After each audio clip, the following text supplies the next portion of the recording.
رات کی خاموشی، ایک چھوٹے سے کوارٹر کی کھڑکی سے آتی مدھم روشنی، ایک عام سرکاری ملازم حارث کا مسکراتا چہرہ، اس کے سامنے اس کا چھوٹا بیٹا اذان اپنی شرارتوں سے گھر میں رونق لگا رہا تھا۔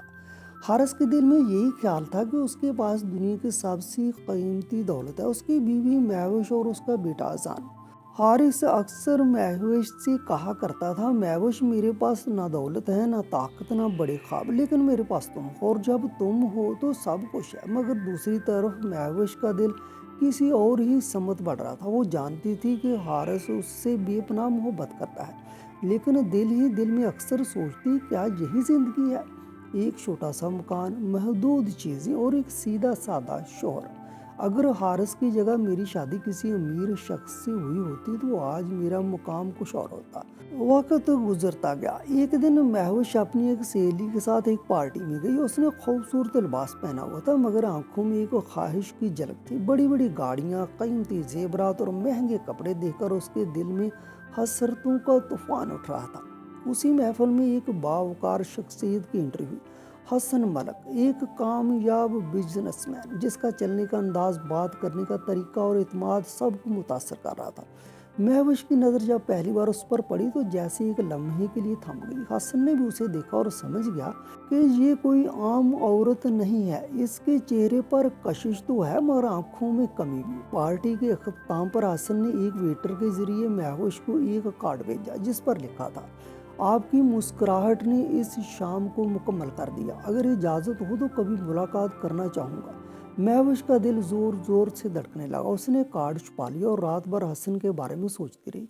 کچھ دنوں بعد جب مہوش کچن میں کھانا بنا رہی تھی، اس کے فون پر ایک انجان نمبر سے کال آئی۔ دوسری طرف حسن تھا۔ اس نے کہا، میں آپ کے فون کا انتظار کر رہا تھا، جب آپ نے نہیں کیا تو مجھے خود کرنا پڑا۔ مہوش نے پوچھا، آپ نے میرا نمبر کہاں سے لیا؟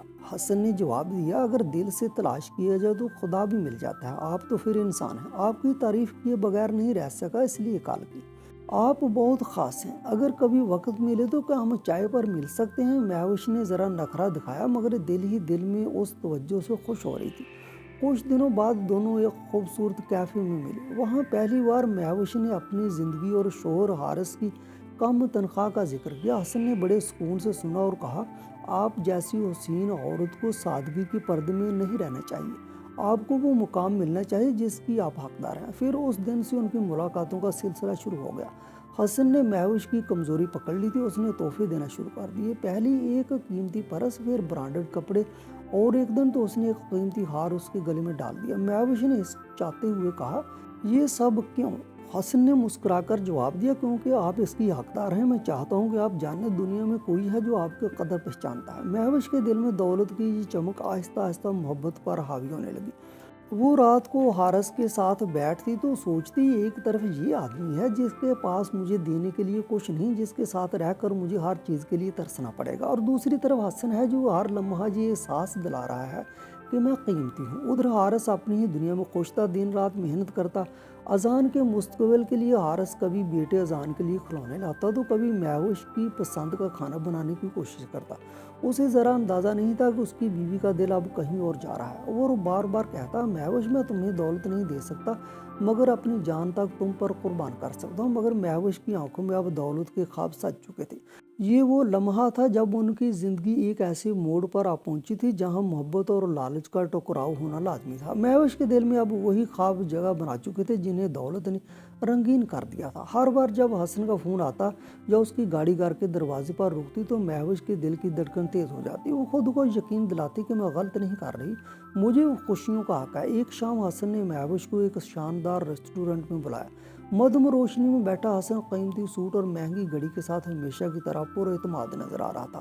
اس نے مہوش کو دیکھتے ہی کہا، مہوش تمہیں نہیں لگتا کہ یہ سب تمہارا حق ہے؟ تم جیسی عورتوں کو دنیا کی ہر عیش ملنی چاہیے۔ مہوش خاموش رہی، لیکن اس کی خاموشی ہی اس کی رضامندی تھی۔ حسن سے ملاقات کے بعد جب وہ گھر آئی تو حارث صوفے پر بیٹھا اذان کو گود میں لیے کہانی سنا رہا تھا۔ اذان نے ماں کو دیکھ کر کہا، ماں آج ابو نے میرے لیے نئی کہانی بنائی، ابو کہتے ہیں ہم تینوں ایک دوسرے کے لیے سب کچھ ہیں۔ یہ سن کر مہوش کے دل میں لمحے بار کو چبھن سی اٹھی، لیکن فوراً حسن کی گاڑی اور زیورات کا خیال اس درد پر غالب آ گیا۔ اب حسن مہوش کو آئے دن قیمتی تحفے دینے لگا، کبھی سونے کے کڑے، کبھی ہیروں کے جھمکے۔ ایک دن تو اس نے ایک مہنگا موبائل فون دے کر کہا اب آپ کو پرانے فون کی ضرورت نہیں، آپ جیسی عورت کو سب کچھ نیا اور قیمتی ملنا چاہیے۔ مہوش کے لیے یہ تحفے صرف سامان نہیں تھے بلکہ وہ مقام اور عزت تھے جو اسے حارث سے نہیں ملا تھا۔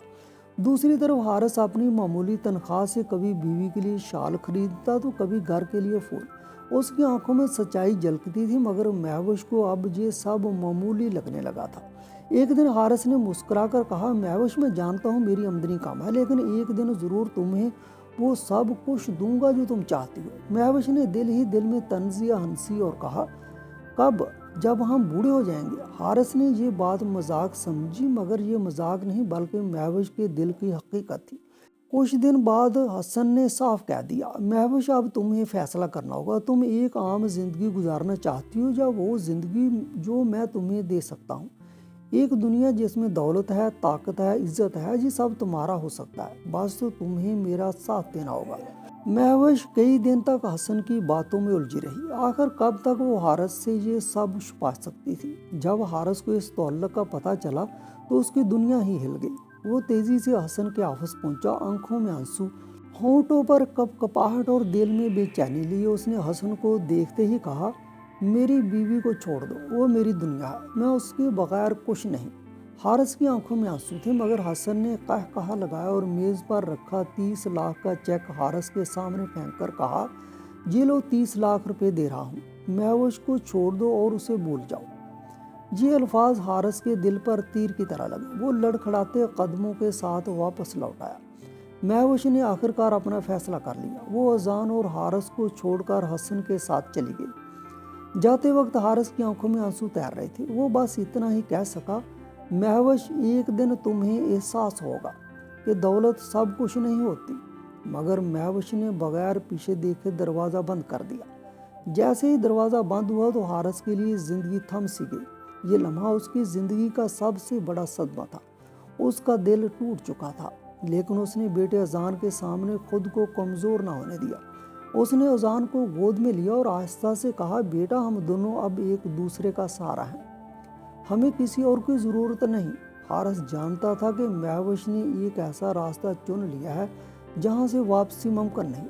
مہوش کے جانے کے بعد وہ کئی دن غم میں ڈوبا رہا، مگر پھر اس نے فیصلہ کیا کہ وہ اذان کے لیے جیے گا۔ اس نے دن رات محنت شروع کر دی۔ وہ جو ایک عام سا سرکاری ملازم تھا، اپنی ایمانداری سچائی کی وجہ سے ایک بزنس مین کی نظر میں آ گیا۔ ایک دن ایک بڑے کنٹریکٹر نے حارث سے کہا میں نے تم جیسا ایماندار آدمی آج تک نہیں دیکھا، میرے ساتھ کام کرو، میں تمہیں وہ مقام دوں گا جس کے تم قابل ہو۔ حارث نے یہ موقع غنیمت جانا، اپنی محنت، ایمانداری اور سمجھداری سے وہ آہستہ آہستہ بزنس میں ترقی کرنے لگا۔ چند مہینوں میں اس نے اپنی ایک کمپنی بنا لی۔ اس کے اصول وہی تھے جو اس نے زندگی میں اپنائے تھے، ایمانداری اور محنت۔ بزنس بڑھتا گیا اور وہ شخص جو کبھی ایک معمولی تنخواہ پر گزارا کرتا تھا آج خود سینکڑوں لوگوں کو روزگار دینے والا بن گیا۔ اب اس کے پاس گاڑیاں، بنگلہ اور عزت سب کچھ تھا، مگر دل میں ایک زخم باقی تھا، مہوش کا دھوکہ۔ وہ اکثر اس کی یاد میں روتا اور بس یہی شکوہ کرتا مہوش تم نے مجھ سے سب کچھ چھین لیا، پھر اپنی یہ یادیں کیوں چھوڑ گئی؟ تم جانے کے بعد بھی مجھے سکون سے کیوں نہیں جینے دیتی؟ دوسری طرف مہوش اب حسن کی دنیا میں آ چکی تھی، بڑی کوٹھی، مہنگی گاڑیاں، نوکر چاکر سب اس کے قدموں میں تھے۔ وہ آئینے میں خود کو دیکھتی اور کہتی ہاں اب میں وہ مہوش ہوں جس کی میں نے ہمیشہ خواہش کی تھی۔ مگر وقت کے ساتھ ساتھ اس کی آنکھیں ایک کڑوی حقیقت دیکھنے لگیں۔ حسن کا رویہ بدلنے لگا، جو کبھی محبت سے بات کرتا تھا اب حکم کے لہجے میں بات کرنے لگا۔ وہ ہر بات پر اس کی بے عزتی کرتا، یہ پہنو، یہ کھاؤ، اس سے مت ملو۔ مہوش کو احساس ہوا کہ وہ ایک قید میں ہے، دولت کی قید میں۔ ادھر حسن کے بزنس پر بھی برا وقت آ گیا۔ ایک اسکینڈل نے اس کی کمپنی کی ساکھ کو ہلا دیا، میڈیا میں خبریں چلنے لگیں، کورٹ کے نوٹس آنے لگے اور وہ شخص جو کل تک طاقت کا بادشاہ تھا آج کمزور ہوتا جا رہا تھا۔ ایک رات مہوش نے کہا حسن میں نے تمہارے لیے اپنا گھر چھوڑا، شوہر چھوڑا، بیٹا چھوڑا، اب تم مجھے یہ ذلت دے رہے ہو۔ مہوش نے آنسو میں لرزتی آواز سے کہا۔ حسن نے ٹھنڈے لہجے میں جواب دیا مہوش تم میرے لیے بس کچھ وقت کی ایک خواہش تھی، اب میرا دل اور دماغ کسی اور طرف ہے۔ یہ الفاظ سن کر مہوش پر جیسے قیامت ٹوٹ پڑی۔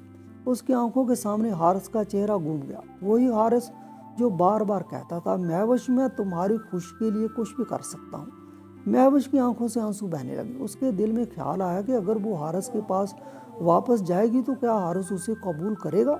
مہوش جانتی تھی کہ حارث اس سے بہت محبت کرتا ہے، اسی لیے دل کے کسی کونے میں اسے یقین تھا کہ شاید وہ اسے معاف کر دے۔ ٹوٹے دل کے ساتھ وہ حارث کے گھر پہنچی۔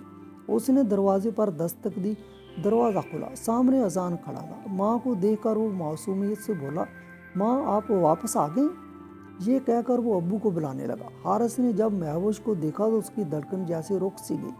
بڑی مشکل سے اس نے اپنے آنسو روکے۔ وہ دروازے پر آ کر خاموش کھڑا رہا۔ اس کی آنکھوں میں نہ غصہ تھا نہ شکایت، بس ایک خاموش سکوت۔ مہوش روتے ہوئے بولی، حارث مجھے معاف کر دو، میں غلط تھی، میں نے تمہیں بہت دکھ دیا، میں نے اس محبت کی قدر نہیں کی جو میرے لیے سب سے بڑی دولت تھی، مجھے دوبارہ اپنا لو۔ حارث نے بیٹے کی طرف دیکھا، پھر مہوش کی طرف، پھر کچھ دیر کی خاموشی کے بعد آہستہ سے بولا، مہوش محبت ایک بار ملے تو زندگی سنور جاتی ہے، مگر اگر ٹوٹ جائے تو دوبارہ نہیں جڑتی۔ میں نے تمہیں دل سے چاہا تھا مگر اب میرا دل ٹوٹ چکا ہے۔ یہ سن کر مہوش فرش پر گر کر روتی رہی۔ اذان ماں کو دیکھ کر اداس تھا، لیکن باپ کی آنکھوں میں جو درد تھا وہ بھی سمجھ رہا تھا۔ حارث نے آہستہ آہستہ دروازہ بند کر دیا۔ مہوش باہر رہ گئی، اپنی خواہشوں کے بوجھ اور اپنی غلطیوں کی سزا کے ساتھ۔ یوں یہ کہانی وہاں ختم ہوئی جہاں ایک عام انسان کی سچائی دولت اور لالچ پر بھاری پڑی۔ محبت دنیا کی سب سے بڑی دولت ہے اور جو اسے کھو دے وہ سب کچھ کھو دیتا ہے۔ دوستو، اگر آپ کو کہانی پسند آئی ہو تو ویڈیو کو لائک کریں، اور اگر ہمارے چینل پر نئے ہیں تو سبسکرائب کرنا مت بھولیے گا۔